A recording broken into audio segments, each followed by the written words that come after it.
kandungan. Isi kandungan yang terdapat dalam pembentangan ini adalah, yang pertama adalah norma seksual, yang kedua bentuk-bentuk sisihan heteroseksual yang terpilih, dan di bawahnya ada 4, iaitu seks luar nikah, seks dan komputer, kerja seks dan pelacuran, pornografi, dan akhir sekali rumusan. Norma seksual. Norma seksual ialah tingkah laku yang normatif, iaitu tingkah laku seksual yang merangkumi pelbagai perbuatan yang terdiri daripada gabungan peserta, situasi, status dan persekitaran fizikal, kepercayaan agama dan menawarkan kepuasan fizikal kepada peserta. Dan tingkah laku yang dibantu oleh masyarakat ialah sodomi dan sadomasochism. Sodomi ialah liwat dan sadomasochism ialah menerima rangsangan daripada penyiksaan atau penderitaan. Penyimpangan dari norma seksual iaitu adalah reaksi masyarakat terhadap suatu perbuatan. Di sini terdapat dua situasi, di mana situasi yang pertama ialah seorang pemandu truk duduk di sebuah gerai di kafe di tepi jalan. Dia memesan makanan kepada pelayan dan semasa pelayan berpaling untuk pergi, pemandu truk itu menepuk punggung pelayan tersebut. Pemandu lain hanya menyaksikan perbuatan ini tanpa tersinggung. Pelayan juga tidak membantah kerana ia telah terbiasa dengan tingkah laku yang sedemikian.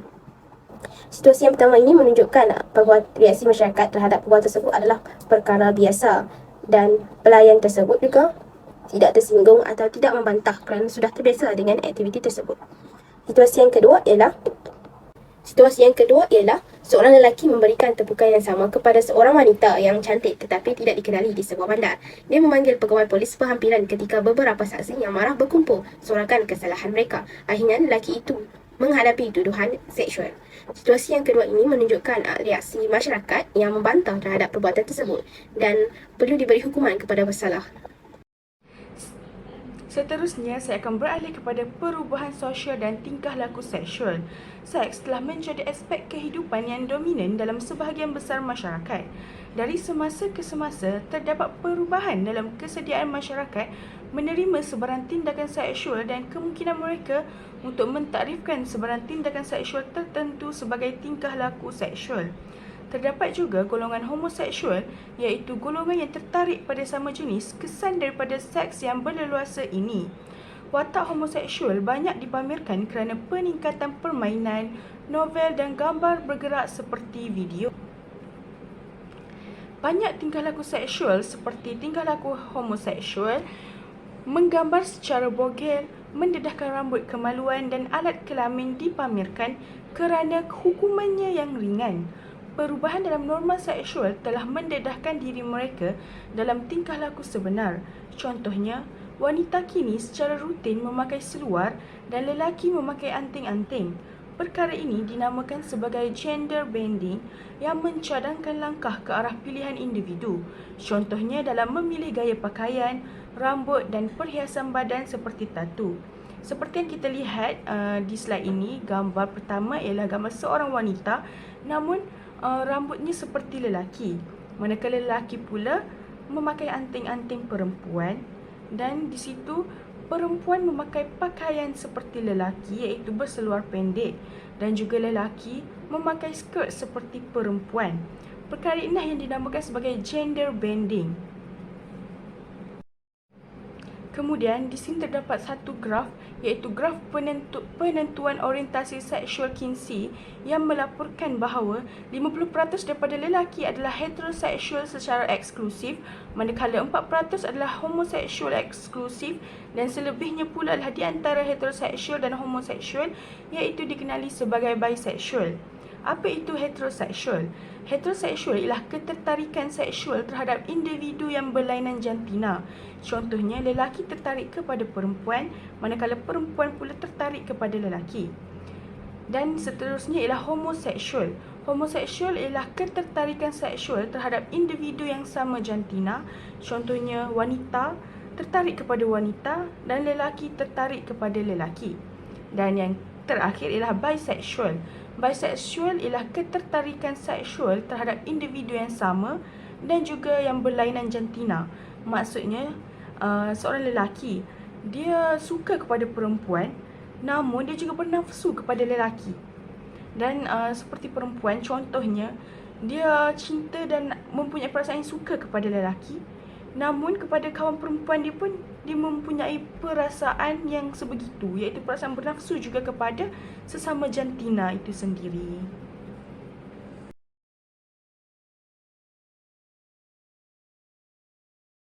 Seks luar nikah. Seks luar nikah ialah hubungan perkahwinan mewujudkan salah satu konteks yang paling penting untuk seksual norma. Norma tersebut kadang-kala membenarkan aktiviti seksual tertentu antara pasangan suami isteri yang mereka benarkan di luar perkahwinan. Seks luar nikah merujuk kepada tingkah laku seksual oleh orang yang berkahwin dengan seseorang yang bukan pasangannya serta orang yang belum berkahwin. Punca terlibat seks luar nikah. Yang pertama adalah perasaan ingin tahu. Yang kedua, ibu bapa yang tidak mengambil berat berkaitan anaknya. Yang ketiga ialah ibu bapa yang sibuk bekerja. Dan keempat, terpengaruh dengan rakan sebaya. Kelima ialah kepuasan emosi juga merupakan sebab yang lebih banyak disebut oleh wanita berbanding lelaki. Dan terakhir adalah penyalahgunaan dada. Kesan-kesan seks luar nikah iaitu mempunyai dari dua aspek. Yang aspek yang pertama ialah dari aspek perubatan, iaitu kehamilan yang tidak diingini akan berlaku, pengguguran anak yang tidak selamat, kebuangan bayi dan juga jangkitan seksual seperti HIV dan AIDS. Dari aspek psikologi dan sosial pula, mempunyai masalah perhubungan, mengalami gangguan emosi, tiada keharmonian keluarga dan sosial, dan akhir sekali implikasi undang-undang. Bentuk sisihan heteroseksual terpilih yang seterusnya pula ialah seks dan komputer. Pertama ialah pekerjaan seks cyber. Pekerja seks cyber membayar laman web internet sebanyak $100 untuk menyiarkan iklannya.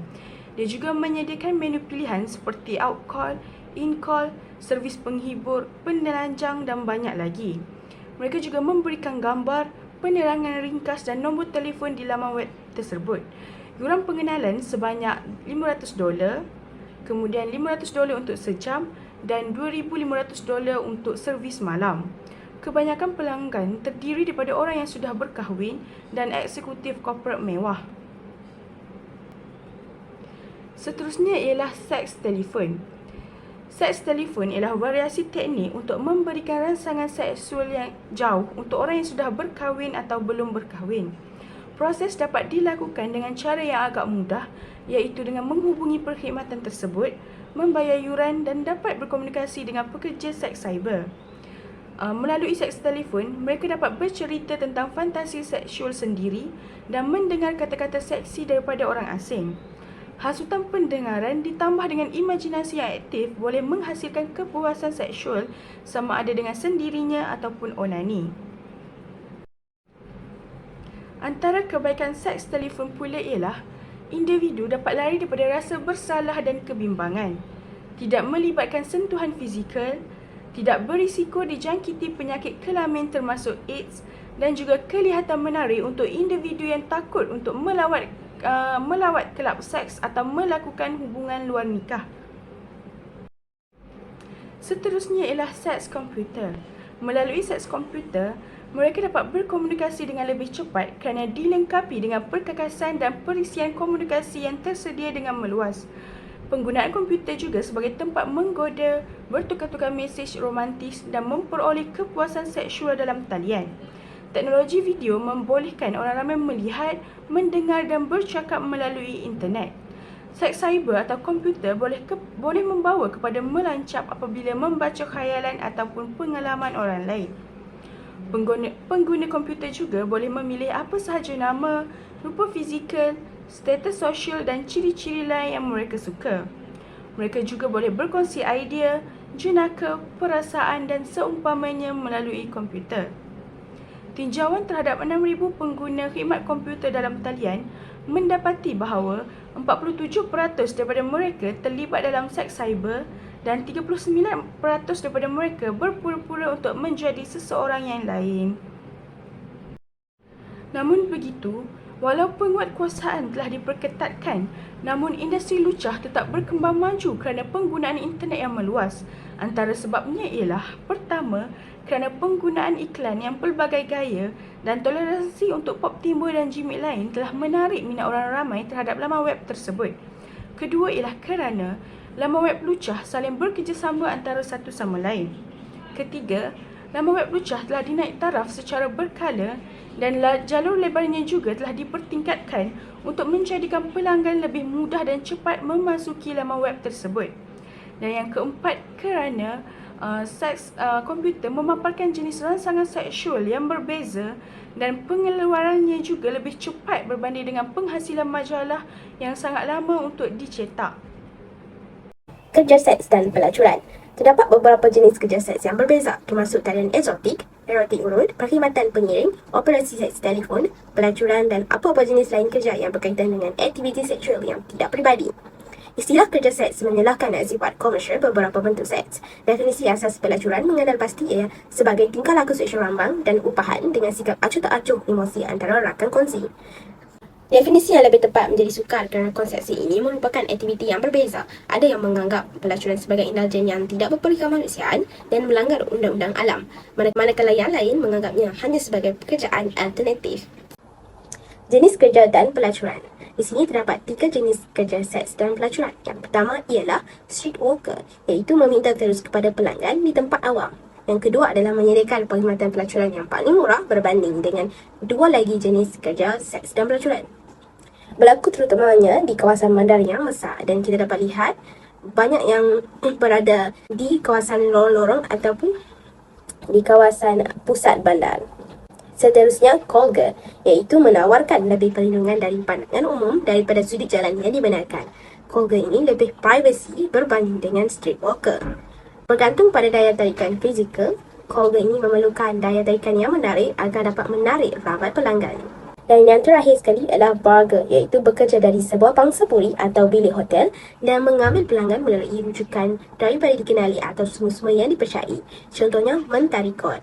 Seterusnya ialah pendapatan tertinggi daripada mana-mana jenis pelacur, iaitu barger ini merupakan pendapatan yang paling tertinggi daripada street worker dan juga colger. Bebas daripada penangkapan dan stigma pelacuran, dan terakhir sekali menyediakan perkhidmatan interpersonal selain seks seperti kaunseling atau hanya mendengar. Kesan kerja seks dan pelacuran.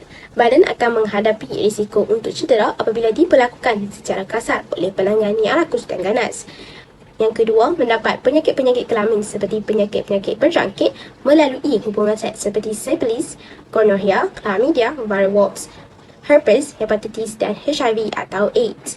Kehamilan yang tidak diingini boleh berlaku dan ini boleh membawa kepada masalah perubatan bagi remaja perempuan yang mungkin tidak mempunyai sokongan sosial yang mencukupi bagi meneruskan kehamilan mereka. Berpunca daripada ini, lahirlah gejala yang lebih teruk iaitu gejala pembuangan bayi. Masalah kesihatan mental seperti anxiety dan kecelaruan, kemurungan dan pembunuhan diri adalah tinggi di kalangan remaja perempuan yang terlibat dengan kegiatan pelacuran. Seterusnya, saya akan beralih pula kepada pornografi. Pornografi berasal daripada perkataan Greek iaitu porn yang merujuk kepada pelacur dan perdagangan mereka. Beberapa pornografi memaparkan kualiti yang ganas, termasuk tema berulang seperti seksual perhambaan. Gambaran lucah muncul dalam filem, karya bertulis seperti buku, majalah dan juga media baharu. Pornografi juga menggalakkan penyerahan wanita dan penguasaan lelaki. Generasi muda juga melihat seks sememangnya merendahkan wanita. Mereka mengandaikan bahawa penghapusan pornografi akan mengurangkan seksisme dan keganasan terhadap wanita. Namun, kegagalan bercakap secara terbuka atau terus mengenai seks, contohnya antara ibu bapa dan anak, juga mempunyai beberapa akibat. Antaranya ialah remaja akan ingin mengambil tahu tentang seks, bersifat tidak semula jadi, berimajinasi dan seks akan menjadi lebih menarik pada pandangan mereka. Seterusnya ialah peraturan sosial pornografi. Pada tahun 1711, Massachusetts di Amerika Syarikat menggubal undang-undang yang melarang pengedaran pornografi. Pada tahun 1821, Vermont turut mengikutinya. Dan pada tahun 1842, Undang-Undang Persekutuan pertama yang melarang pengimportan pornografi bergambar turut digubal. Dan pada tahun 1865, Undang-Undang Persekutuan pertama turut melarang pengedaran bahan lucah melalui email. Mahkamah juga memutuskan bahawa paparan awam pornografi hanya boleh disiarkan pada orang yang sesuai mengikut peraturan, manakala pameran di rumah sendiri adalah tidak boleh. Mahkamah juga mentakrifkan piawaian masyarakat tempatan sebagai kriteria yang sesuai untuk menentukan kelucahan. National Health and Social Life Survey iaitu NHLS juga mendapati bahawa lelaki lebih kerap melihat pornografi berbanding wanita. 23% daripada lelaki dan hanya 11% daripada wanita dilaporkan menonton filem dan video porn, manakala 16% daripada lelaki dan hanya 4% daripada wanita dilaporkan melihat buku atau majalah seksual eksplisit. Untuk pekerjaan pornografi pula, syarikat profesional telah menggaji 50 orang atau lebih pekerja untuk pengeluaran, pengiklanan dan juga jualan. Setiap satu syarikat mengeluarkan lebih 20 tajuk dalam masa sebulan dan mengeluarkan yang paling popular dalam industri. Syarikat yang mempunyai bajet rendah terpaksa menjalankan tugas sebagai penulis, penerbit dan pengarah seorang diri. Pasukan penulis sering menggunakan semula bahan lama dengan mengubahnya sedikit agar sesuai dengan keadaan dan watak dalam cerita baru. Antara sebab orang berminat bekerja dalam industri pornografi adalah kerana kebebasan, waktu yang fleksibel dan juga keseronokan. Akhir sekali ialah kesan pornografi. Antara kesan negatif pornografi ialah pertama, melibatkan keganasan terhadap wanita. Kemudian, mengekalkan mitos rogol iaitu apabila wanita berkata tidak tetapi sebenarnya bermaksud ya. Oleh itu, lelaki merasa wajar dalam bertindak atas keengganan wanita itu melakukan hubungan seks sebagai tanda kesediaan. Seterusnya ialah kandungan dan imej lucah filem mengukuhkan sikap seksual lelaki, keinginan dan kepuasan mengatasi kepentingan keperluan wanita. Menggambarkan wanita dengan cara yang menghinakan dan sebagai alat untuk kepuasan seksual lelaki semata-mata, meningkatkan kemungkinan untuk individu melakukan keganasan seksual, paksaan seksual atau pencerobohan seksual yang tidak diingini berlaku dan menghilangkan kandungan emosi seks. Kesan positif pula ialah pornografi berterusan dalam masyarakat moden berfungsi sebagai fungsi sosial dan peribadi yang penting. Pendedahan kepada pornografi boleh menggalakkan tingkah laku yang sihat dan mencegah jenayah. Laporan mengatakan bahawa penjenayah seks pertama kali melihat gambar lucah pada umur beberapa tahun lebih tua daripada bukan penjenayah. Kajian lain juga mengatakan bahawa seks penjenayah datang secara tidak seimbang daripada keluarga yang menyekat secara seksual dan sebagai akibatnya, mereka kurang menerima maklumat dan pendedahan kepada subjek seksual berbanding dengan orang lain. Bukti malah menunjukkan bahawa pendedahan kepada erotika adalah bermanfaat. Ianya merupakan salah satu daripada pendidikan dalam hal seksual. Rumusan yang terdapat di akhir pembentangan ini ialah dari segi fizikal, penyelewengan heteroseksual dapat merubah fizikal seseorang dan jika tidak cegah akan membawa kesan yang lebih buruk.